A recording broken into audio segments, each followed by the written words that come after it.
Hi everyone, this is Elisa from Anaya's Toy Box Crochet, and I'm here to give you an amigurumi tip.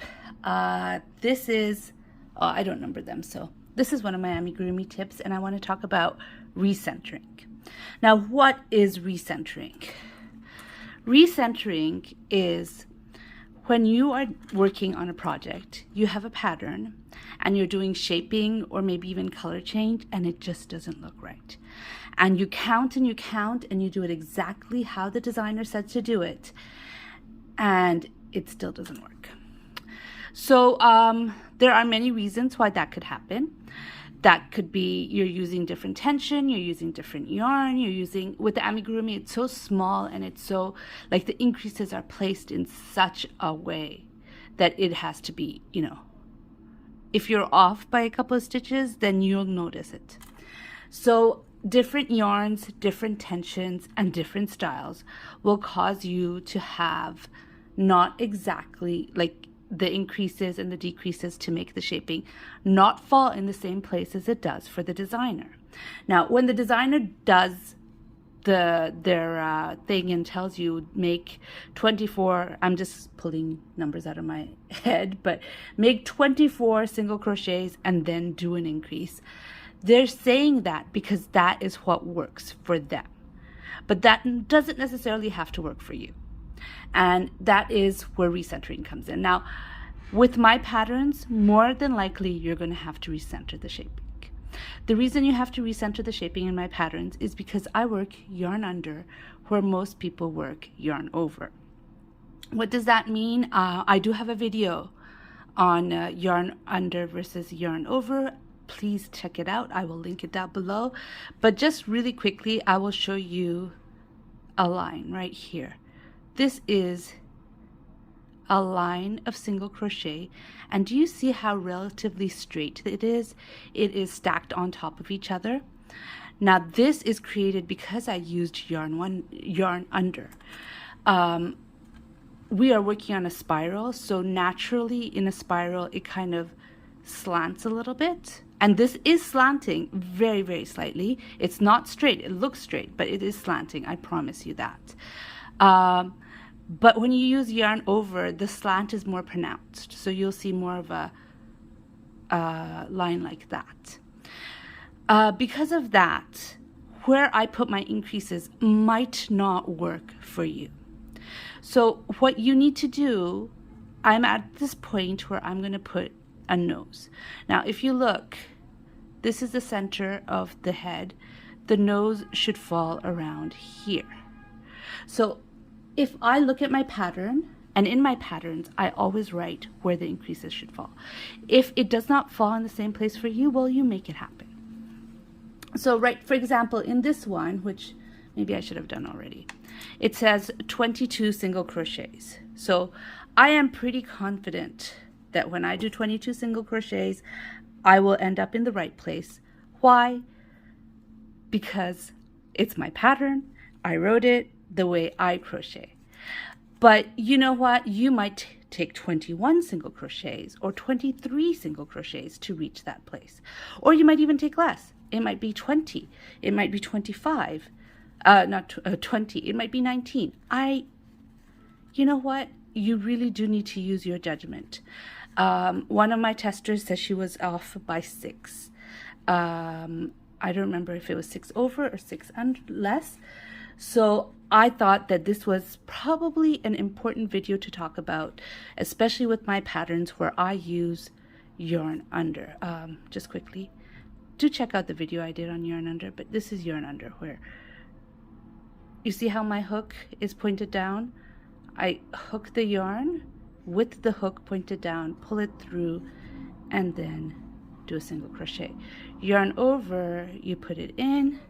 You have your hook like this, you put it through, this really slows me down, and then you do a single crochet. So that's the different way to do it. It does cause a different look. With yarn over, you get a V, and with yarn under, you get these X's. And also, that's one thing. Number two, they stack on top of each other. And that's where it really affects us right now. And I've totally lost count while I've been talking to you, but that's okay. I'm just going to work up to the center of the head and I will count there.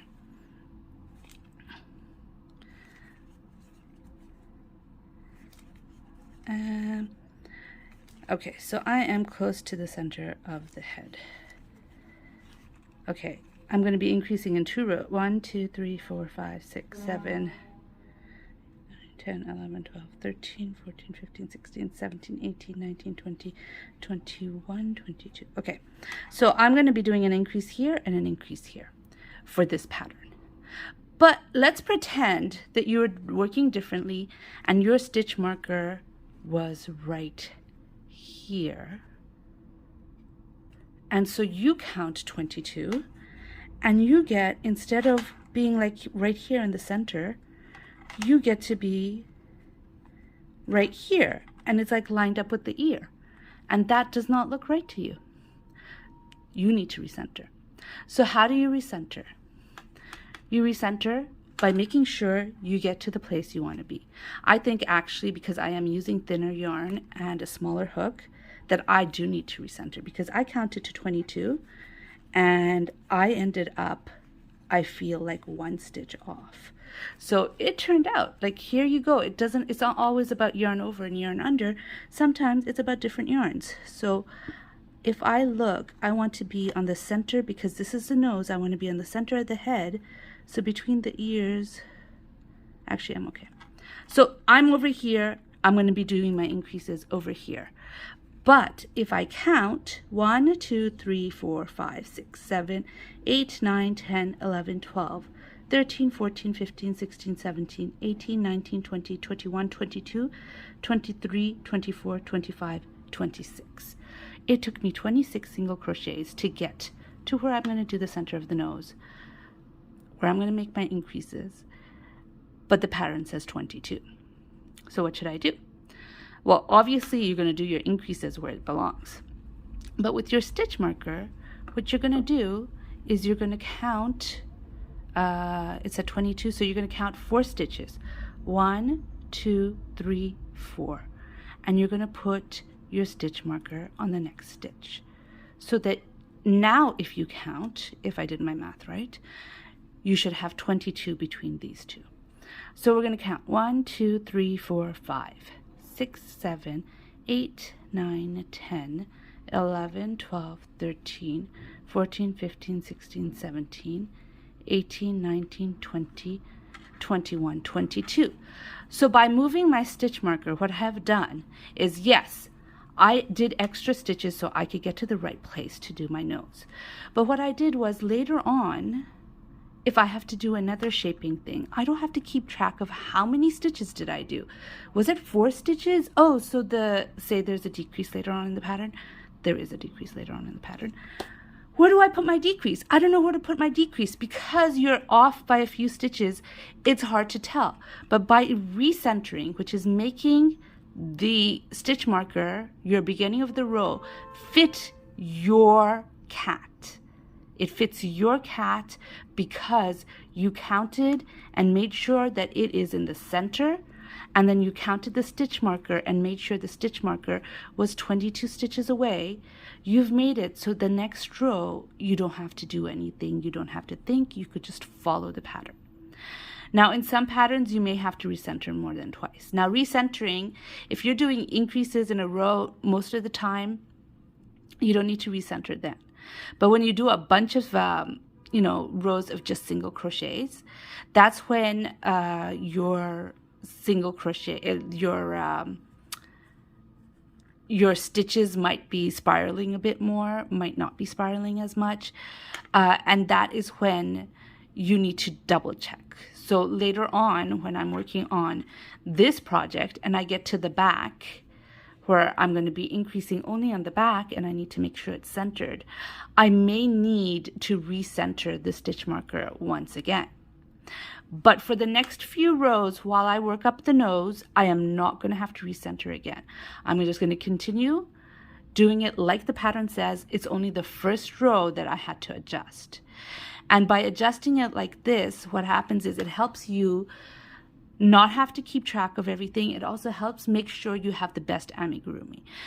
I will never ever suggest anyone blindly trust a pattern, not because the designer did a bad job in writing the pattern. No, the designer wrote a good job in writing the pattern the way she crochets or he crochets.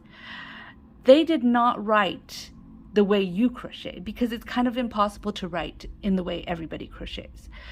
Again, here I am. I made the pattern. When I originally wrote the pattern, I used worsted weight yarn and I used a 3.25 millimeter hook. Now I'm using DK yarn and a 2.75 millimeter hook, and I was off by 1 stitch. Instead of doing 22 stitches, I kind of needed to do 23 stitches, and I am the one who wrote the pattern. So I wrote it for the way I crochet, but still there's a discrepancy. And the discrepancy is really the yarn size, the different hook. It could also be different tensions. But the main thing is you want your amigurumi to look perfect. And for you to make your amigurumi to look perfect, don't say, well, the designer says I need to do 22 stitches and 22 stitches come here, so I'll make the nose over here. No, you don't do that, because then you're going to have it off. I'm going to put a picture of one time, because I have to constantly adjust for any designer, because I use yarn under especially. I need to constantly adjust. Now, I couldn't find the doll. I wanted to show it to you, but I'll put a picture up right here of a doll where you'll see the knees are to the side of the doll, because I decided to blindly trust the designer. And really, like, you should trust the designer. You saw the project, you like the project, you should trust it, but you should also know that you crochet differently than anyone else. Your style is your style, and so you do have to make adjustments for your style, or adjustments for the designer style. I don't know, whatever. The point is, make sure your design, make sure your amigurumi is perfect, that everything falls where it needs to go by recentering your project. Yeah. I hope this helps. I hope that you guys learned something from this and you can make your amigurumis better from this tip. I have a whole section, a whole playlist in my library that is just amigurumi tips, and please take a look at it. See if there's anything that can help you make your amigurumi better in there. I have tips for beginners and I have tips for intermediate, and as I learn more tips, I will share it with you and I will add it to that list. I hope you enjoyed this video. I hope you learned a lot from it. If you'd like to hear more from me, please subscribe. And if you learned something from this video, and if you like this video, please give it a like. Thanks. Bye.